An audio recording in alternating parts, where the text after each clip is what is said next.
On va revenir sur le mode de gouvernement, l'efficacité. Jean-François Copé, vous avez parlé des ordonnances.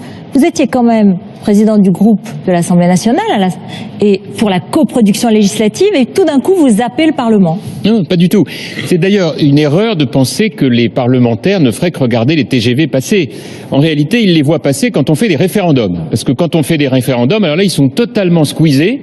Et là, en vérité, c'est là qu'ils ne participent à rien. Les ordonnances, c'est tout à fait différent. Je ne compte pas gouverner pendant 5 ans par ordonnance si je suis élu. Mon idée, je m'inspire de ce qu'a fait le général de Gaulle en 58, à un moment où la France allait aussi mal que maintenant pour d'autres raisons. Et qu'est-ce qui s'est passé à ce moment-là? Il est arrivé avec un paquet de décisions qui ont été prises dans les 3 premiers mois de l'époque, de son gouvernement, et ils ont mis la France en état de marche pour les 15 années qui ont suivi.